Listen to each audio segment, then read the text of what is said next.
Assalamualaikum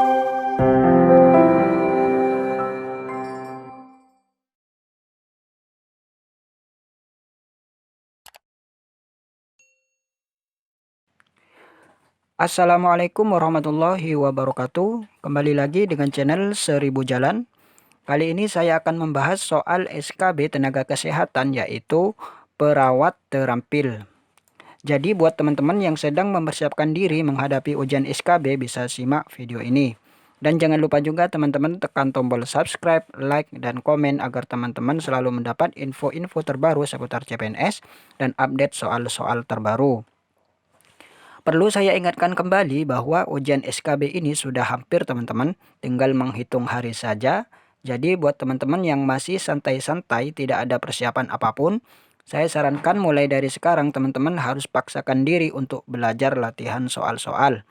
Ya walaupun soalnya nanti tidak sama persis dengan yang kita pelajari, tapi setidaknya otak kita sudah terlatih untuk berpikir dan menemukan jawaban-jawaban yang tepat. Baik, kita langsung saja ke pembahasan. Soal yang nomor 1, seorang pasien perempuan berusia 45 tahun sedang dirawat di unit stroke. Pasien ini mengalami penurunan kesadaran akibat stroke hemoragik. Salah seorang perawat akan melakukan pemberian obat dengan prinsip 6 benar. Persiapan obat telah dilakukan. Apa tindakan pertama yang harus dilakukan oleh perawat? Yang A, mendokumentasikan. Yang B, memanggil nama pasien. Yang C, mengecek papan identitas pasien. Yang D, memeriksa program terapi pasien. Yang E, berkomunikasi dengan keluarga pasien. Jadi prinsip 6 benar ini, persiapan obat telah dilakukan. Kemudian tindakan pertama yang harus dilakukan perawat adalah yang C, yaitu mengecek papan identitas pasien. Kita lihat di sini.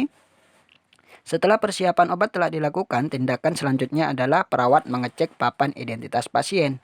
Prinsip 6 benar dalam pemberian obat sebagai berikut. Yang pertama yaitu benar pasien, yaitu mengecek papan identitas pasien. Yang nomor 2, benar obat. Yang 3, benar dosis. Yang 4, benar cara atau rute.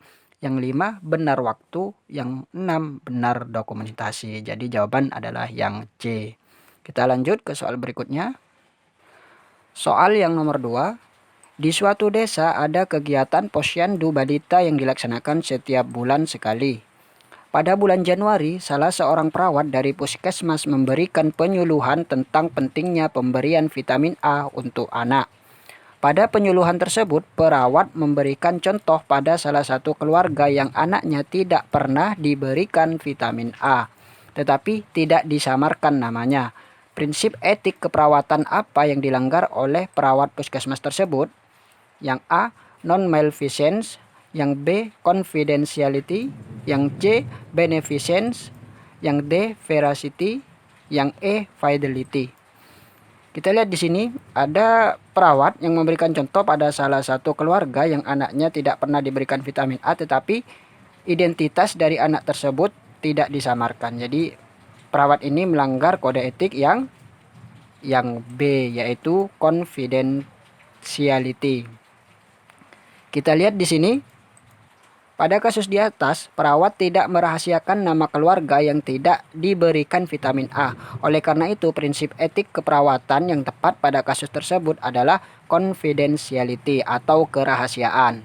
Kemudian yang non-malfeasance ini adalah tidak merugikan. Kemudian yang beneficence ini berbuat baik. Yang veracity ini adalah kejujuran. Yang fidelity ini adalah menepati janji. Jadi jawaban yang tepat ini adalah yang B. Soal yang nomor 3. Nona R dirawat di ruang bedah karena 2 hari yang lalu telah mengalami kecelakaan. Kaki kanan pasien terjadi fraktur terbuka. Setelah dilakukan ronsen, dokter menyarankan untuk pemasangan ORIF. ORIF ini semacam pembedahan terbuka. Pasien tampak pucat, sesak nafas, dan gemeteran saat mendengar hal tersebut. Hal ini karena pasien sebelumnya tidak pernah mengalami operasi. Apa tindakan keperawatan setelah menenangkan pasien? Yang A, menganjurkan untuk tarik nafas. Yang B, melibatkan keluarga untuk memotivasi. Yang C, memberikan pendidikan kesehatan tentang pemasangan ORIF. Yang D, menyuruhnya untuk tenang demi kesembuhannya. Yang E, modifikasi lingkungan. Jadi tindakan keperawatan setelah menenangkan pasien adalah yang C, yaitu memberikan pendidikan kesehatan tentang pemasangan ORIF. Kita lihat di sini. Tindakan selanjutnya setelah menenangkan klien yaitu dengan memberikan penkes tentang pemasangan ORIF. Jadi klien tidak cemas dan siap dengan yang akan dijalankan untuk proses pembedahannya. Jadi yang betul ini adalah yang C. Soal yang nomor 4, Kepala Ruang Unit Stroke akan memberikan pengarahan kepada para perawat pelaksana tentang pembagian tugas, peraturan dan kebijakan rumah sakit yang mengalami pembaruan serta menjelaskan standar asuhan keperawatan pasien yang mengalami penurunan kesadaran. Apa model komunikasi yang dilakukan oleh kepala ruang? Yang A, ke atas atau bottom up, yang B, ke bawah up down, yang C, vertikal, yang D, diagonal, yang E, horizontal. Jadi model komunikasi yang dilakukan oleh kepala ruang adalah yang B, yaitu ke bawah atau up down. Kita lihat di sini. Model komunikasi yang dilakukan oleh kepala ruang unit stroke yaitu model komunikasi ke bawah. Model komunikasi ke bawah merupakan komunikasi yang mengalir dari satu tingkat dalam suatu kelompok atau organisasi ke suatu tingkat yang lebih bawah. Seperti atasan memberikan kebijakan kepada bawahannya. Jadi yang betul ini adalah yang B. Soal yang nomor 5. Saat pergantian shift perawat, Andi mengingatkan kepada perawat Astrid bahwa pukul 14.50 waktu Indonesia Barat, transfusi dari pasien A habis dan harus diberikan transfusi selanjutnya. Apakah model komunikasi yang dilakukan kepada perawat tersebut? Yang A, horizontal, yang B, ke bawah, yang C, diagonal, yang D, vertikal, yang E, ke atas. Jadi komunikasi yang dilakukan kepada perawat tersebut adalah yang A, yaitu horizontal. Kita lihat di sini. Model komunikasi antar perawat adalah model komunikasi horizontal. Model komunikasi horizontal merupakan komunikasi secara mendatar, misalnya antar karyawan atau antar kepala ruang. Jadi yang betul adalah yang A. Soal yang nomor 6. Di ruang Asoka Rumah Sakit Sumber Waras, terdapat 9 perawat setiap shift pagi dengan kepala ruang. Dalam pemberian asuhan keperawatan yang berkualitas, kepala ruang menugaskan setiap perawat memiliki tanggung jawab penuh selama 24 jam bagi pasiennya dengan dibantu perawat pelaksana. Apakah model asuhan keperawatan yang tepat di ruang Asoka?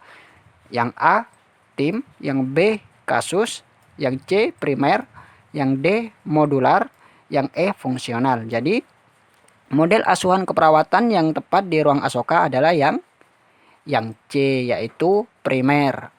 Kita lihat di sini. Model asuhan keperawatan yang tepat yaitu model primer.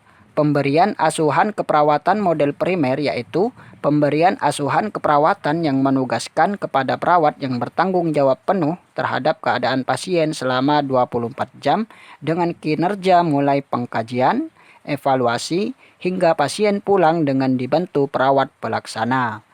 Jadi yang tepat ini adalah yang C, yaitu primer.